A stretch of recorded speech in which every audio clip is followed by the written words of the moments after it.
राधे राधे दोस्तों, स्वागत है आपका हमारे YouTube चैनल पर। दोस्तों, जब श्री कृष्ण वृंदावन से गए थे, उसके बाद श्री राधा और गोपियों की हालत तो हम सब ने सुनी ही है। पर क्या आपने कभी सोचा है कि श्री कृष्ण के वृंदावन से जाने के बाद उनके माता पिता का क्या हुआ, यशोदा मैया का क्या हुआ? यशोदा मैया और श्री कृष्ण का प्रेम और उनकी नटखट लीलाएं जगत विख्यात है।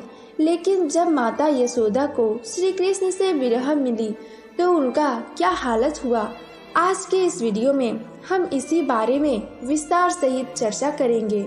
वीडियो को शुरू करने से पहले हमारे चैनल को सब्सक्राइब करना बिल्कुल ना भूलें। तो चलिए शुरू करते हैं। श्री कृष्ण के वृंदावन से जाने के बाद माता यशोदा और नंद बाबा की क्या अवस्था थी, एक कथा है जिसके माध्यम से हमें समझने को मिलता है।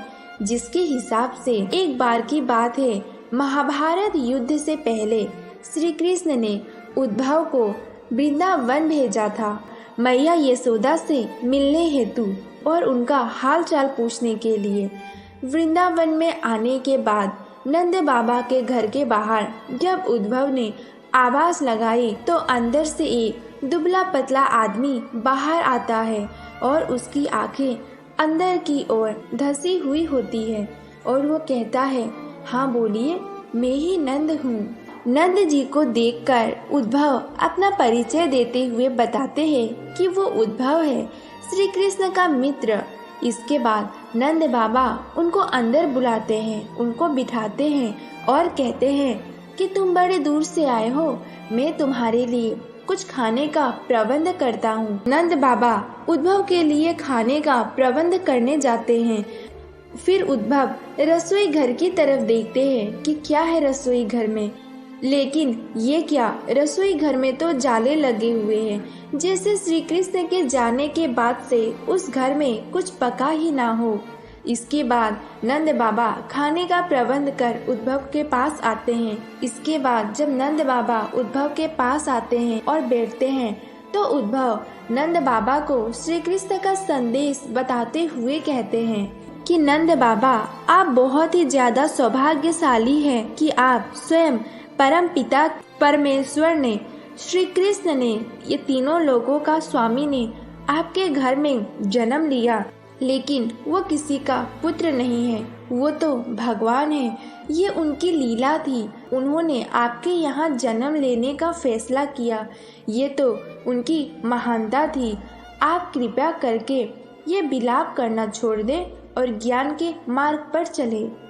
जब नंद बाबा उद्धव के मुख से ऐसी बातें सुनते हैं तो वो रुष्ट होते हुए ये कहते हैं, मैंने सोचा था कि तुम कृष्ण के मित्र हो, तुमने स्वयं बृहस्पति जी से शिक्षा प्राप्त की है तो तुम बहुत ही ज्यादा ज्ञानी होगे, लेकिन तुम तो साधारण बालक के भांति ही बात कर रहे हो और कहते हो वो किसी का पुत्र नहीं।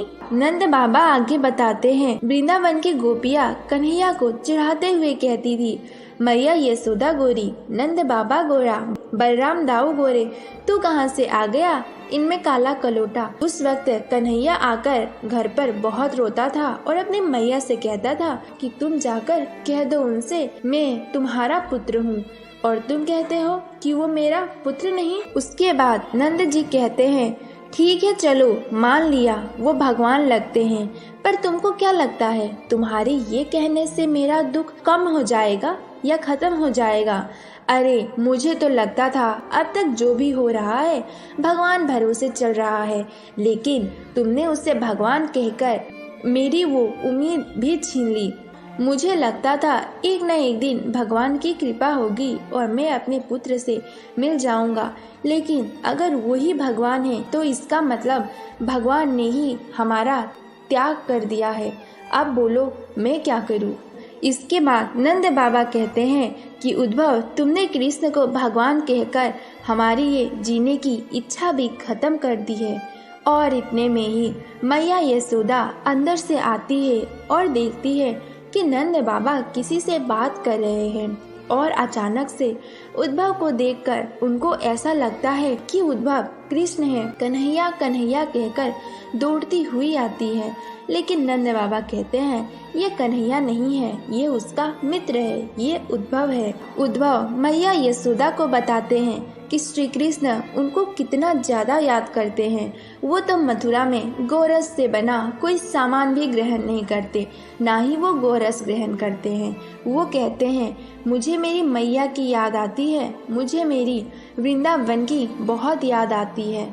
और अपने पुत्र का ये दुख सुनकर मैया यशोदा फिर से मूर्छित हो जाती है। उद्धव को नंद बाबा बताते हैं कि ये जितनी वक्त तक मूर्छित रहती है उतनी वक्त तक ही ये आराम कर पाती है, वरना तो दिन भर वृंदावन की गलियों में, जंगलों में इधर उधर घूमती है, लताओं से, फूलों से, पेड़ों से और पत्तों से पूछती रहती है कृष्ण कहाँ है, वो तुमसे तो बहुत प्यार करता था, तुमसे तो मिलने आता होगा। और कभी यमुना से पूछती है तो कभी गोवर्धन से पूछती है।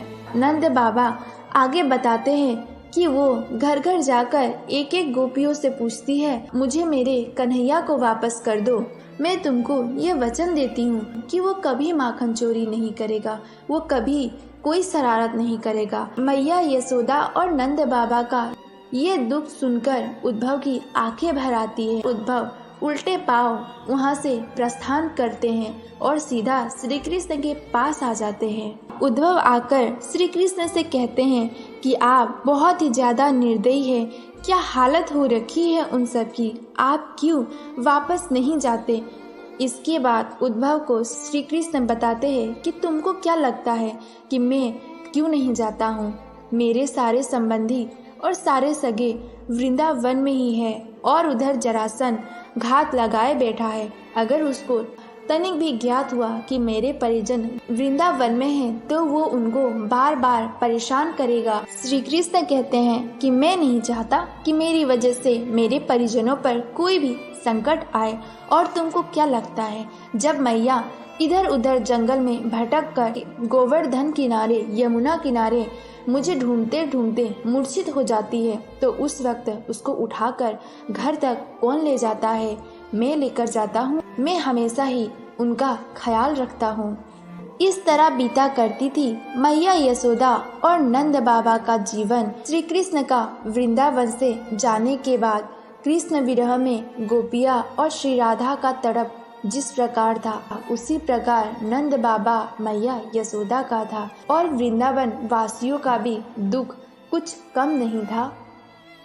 हमारे प्यारे दोस्तों, अगर आपको ये वीडियो पसंद आया हो तो हमारे चैनल को सब्सक्राइब करें, वीडियो को लाइक करें और कमेंट करके जरूर बताएं आपको कैसा लगा। मिलते हैं अगले वीडियो में, तब तक के लिए हरे कृष्णा।